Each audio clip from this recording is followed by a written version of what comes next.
My girlfriend was raped and became pregnant. I broke up with her because she chose to keep the baby. 2 months ago, my GF was raped. It was done in a park. She didn't want to report it and went into a full breakdown, wouldn't speak to police, go to hospital, etc. I couldn't force her, so I just stayed with her. She was obviously in a really shit state since, and I've been with her, by her side, listening to her, helping her. We went to therapy and she knows I'm there for her. She has a history of depression, and I've been really worried. Last week we found out she was pregnant. I was abroad for 2 months before the rape on work, and came back early to care for her. So the baby definitely isn't mine. She is 100% sure it's the rapist's. So we had a discussion. She is a devout Catholic. We initially decided on abortion, but after she spoke to her mother, she has decided to keep the baby, saying that isn't the baby's fault. I flat out told her that I would not help raise a baby of a guy who raped her. She cried and begged me not to leave. I told she is the one making the choice, either she keeps the baby and I leave, or she aborts the baby and I stay. I would not let this go. She didn't want either of those things to happen, so I told her we were done. I feel shit. Was I wrong? Comments. Comment 1. Women, if you have an unplanned pregnancy, if you are considering abortion, and if your parent can be overbearing in any way, or make you feel less than ... please be very careful speaking to them about your condition. You have authority over your body and your future, not them nor any other entity. Source: my parent was exactly like Borop's mother. God rest them. I had to go no contact after having an abortion. Too bad I didn't maintain the no contact. My parent pulled the same campaign on my sibling and their so. That went badly. My parent began a power struggle that ended in squalor, illness, death, kid being raised by weird relatives. Keep the baby or don't, but get the nut jobs out of your life. Seek local women's shelter help if you need to. Comment 2. Ops: just be warned, I've killed a baby before, and similar comments above are just hilarious. Screw parents who are terrible people but tell others they are going to hell. Though also I'd argue if you go around telling people they're going to hell, you're inherently not a very good person. Update 1. What? Yesterday I received a call from my GF. She was crying, and she begged me to listen to her. I told her that I still care for her, and that I'll obviously listen to what she has to say. She told me that a few days after I told her we were done, she called up her mother to talk about this. Apparently what happened before was that she was pretty much decided on aborting, but then when she spoke to her mother told her that under no accounts should she abort, and that I was actually manipulating her to do so.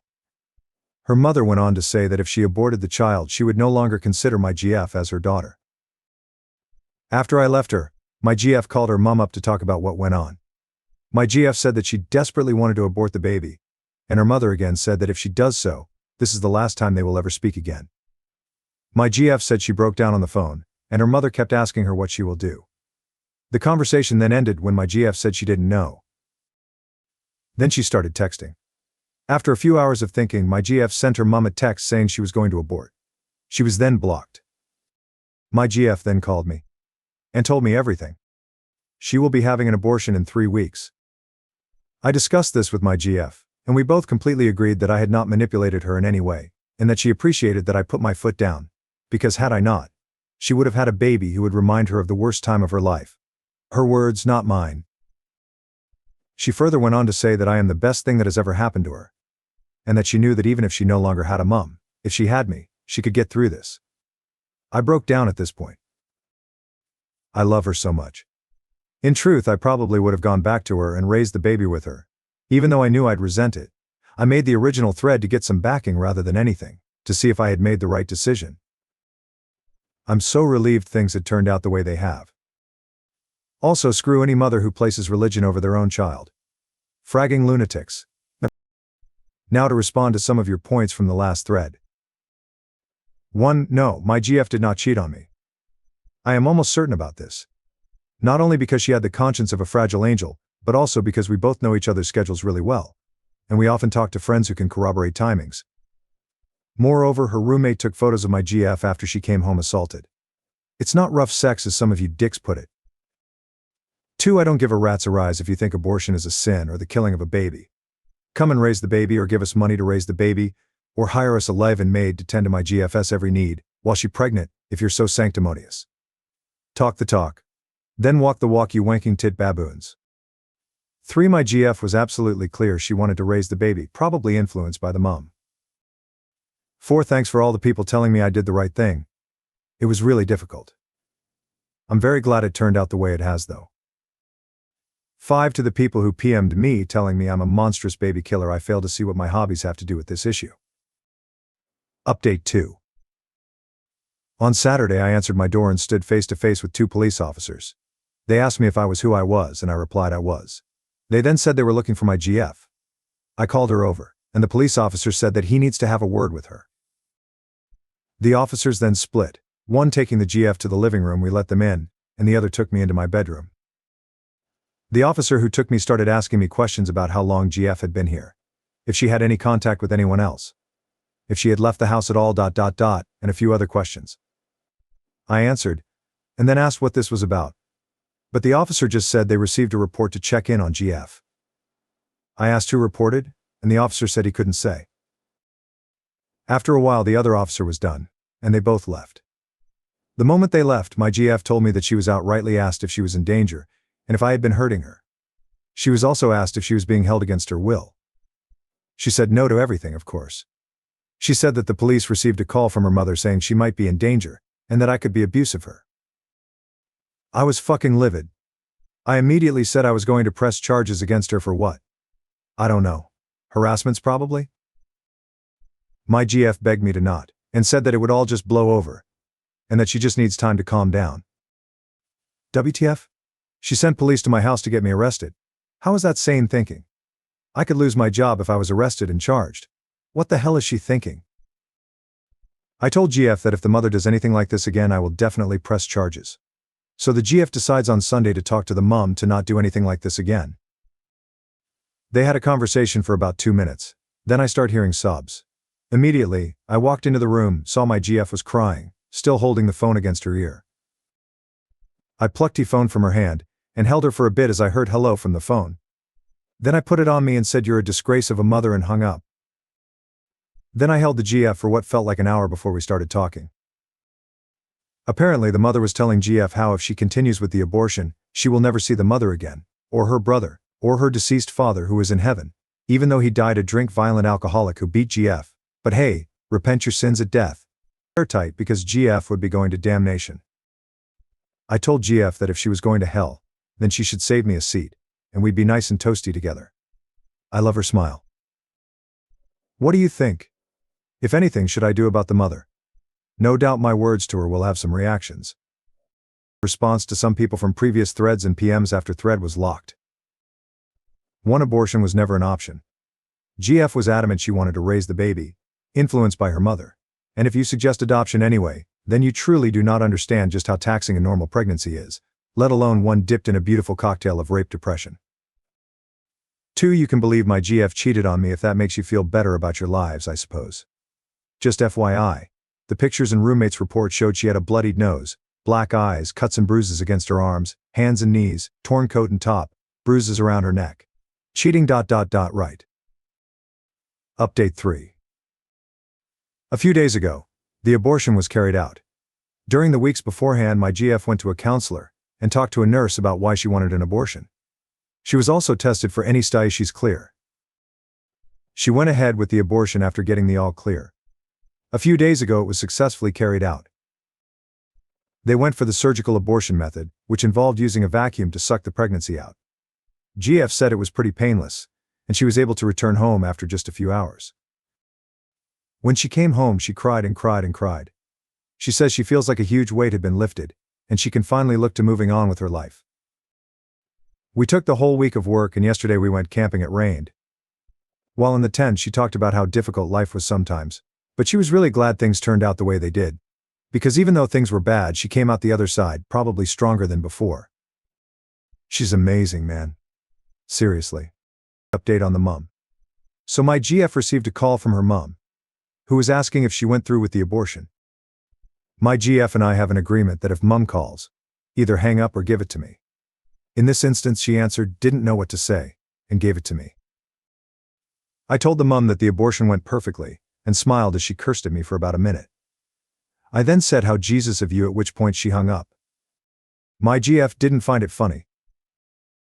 Anyway, That's it. Good luck to everyone in their lives. Also, if you're going to message and insult me via PM, just be warned I've killed a baby before. Now, for the next story.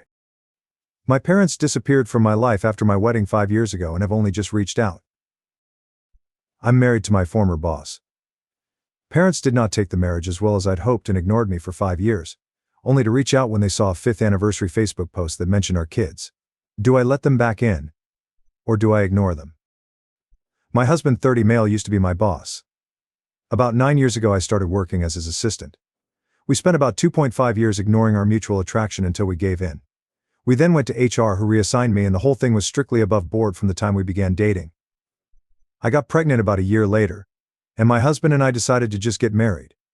While we'd only really been dating for about 1.5 years, we knew each other completely, loved each other, lived together, and there was a baby on the way. We knew how it would look, but I had to leave the company anyway due to problems with my new boss, so we didn't anticipate this causing any issues, except with my parents. They 62M57F have always been overprotective, so I knew they wouldn't like me dating my boss, and hadn't told them, but I had to tell them if I wanted them at my wedding. We decided to be mostly honest with them about how it was strictly professional until it wasn't, how the second it got unprofessional we went to HR, how he had never taken advantage of me, but now we wanted to get married and we wanted them there. We did not mention the baby, because I felt that giving them that information in addition to the rest all at once would just break them. I was only about 4 months along when the wedding happened, so the bump was easily hidden by a flowy dress. The wedding itself went off without a hitch, and apart from my mother pulling me into the bathroom shortly before the ceremony to ask if I was sure about this, which I said I was, my parents seemed to take it well. The ceremony and reception were at 2 different venues, and we had to travel from one to the other, and my parents never arrived at the reception. I called them and got ignored, and then my brother called them and they told him that they were going home. I don't remember the exact reason they gave, but it amounted to them being tired and uncomfortable. I tried contacting them after the wedding, but found that I was blocked on everything except email, which I used to send them a long letter essentially saying that I'm an adult who made an adult choice and I hope they can respect that. 5 years later, I have not heard from my parents since my wedding. My husband and I are not big on social media in general, but I recently posted something for our 5th anniversary, in which I mentioned our 2 kids and third on the way.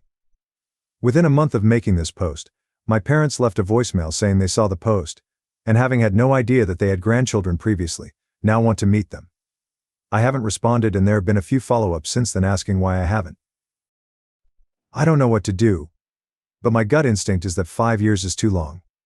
And it's about the kids, not about them respecting my choices or relationship. However, I can't help but feel that I'm being unfair. And my brother agrees, because I told him in my email that if they could learn to respect my choice in my marriage eventually, then we could talk, and now I'm retroactively applying a time limit. Edit can't find a way to work this in organically, but my husband is not white. I am, as are my parents. I don't think this is a race thing, or that my parents are racist, and neither does my husband, and we don't understand why they would want to meet our mixed-race children if they were racist. But this element is still gnawing at me. Should I reach out to them? If I did, how would we go about rebuilding the relationship? Comments. Comment 1. I knew there had to be more to the story. You don't ghost your kid for years because she married someone from her job. I thought maybe it would come out they had an affair, because her parents were clutching their pearls so hard. Nope, they're a couple of bigots. Obviously Oop and her family don't need that energy. I'm glad she learned the truth before exposing her kids to their nonsense. Comment 2. I grew up in a rural town, where literally everyone was white. My parents didn't grow up here, so they still took me out of town off into the big cities, so I wasn't completely sheltered or anything. But I knew quite a few people that never left the town. They literally didn't meet a single non-white person until they were in their 20s. In cases like that, it's pretty damn easy to hide racism, because you almost never get into contact with people outside the town, so there's no point in talking about people of a different race. For example, my mom used to be friends with another mom through our elementary school. One time they went shopping in a city and the other mom saw a black person and started gossiping to my mom about them and saying some racist shit. My mom was absolutely horrified because she'd never heard her say anything racist before, even though they knew each other for years. It's just that she rarely sees black people, so it's never on her mind. But when she does see a black person, she suddenly treats it like a fucking safari, or some shit, like there's some sort of zoo exhibition to gawk at. This was honestly a pretty common occurrence in the town. to the point where I just assumed everyone I didn't know from the town was racist until they proved otherwise.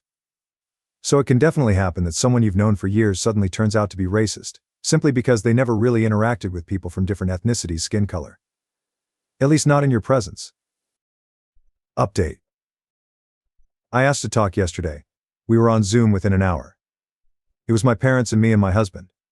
They asked to see the kids, and I said they could see them eventually, dependent on them earning our trust and convincing us they were going to be positive additions to the kids' lives. They asked to start by reading me a letter that they claimed to have written on my wedding day. It said that they were uncomfortable with me marrying my former boss as they thought he took advantage of me, so they left between the wedding and reception to avoid a scene, but they wanted me to know they were here for me, despite their issues with him. They added that they would have sent this to me the morning after my wedding. But then I sent my email about them needing to respect my choices, and they were so ashamed they couldn't bring themselves to send theirs. Seeing my anniversary post made them realize how much they've missed in 5 years and they really don't want to miss anymore.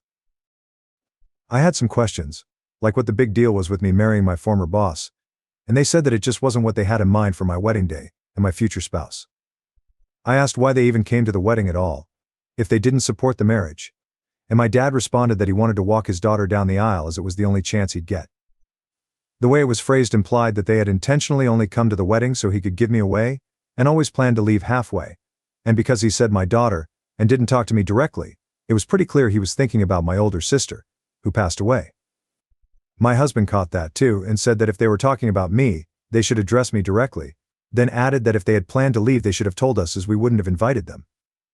And the fact they waited 5 years to reach out was going to take more reasons than shame as a father he didn't understand how they could ignore their daughter for years, or only get back in touch when we had kids. My dad snapped that he wasn't going to take this from a cushy, a slur meaning dark-skinned. My mother immediately tried to run damage control, but I ended the call. They have since messaged me several times trying to explain that calling my husband a racial slur wasn't indicative of a racist attitude, and he wouldn't have said that in front of the kids, so they should still get to meet them.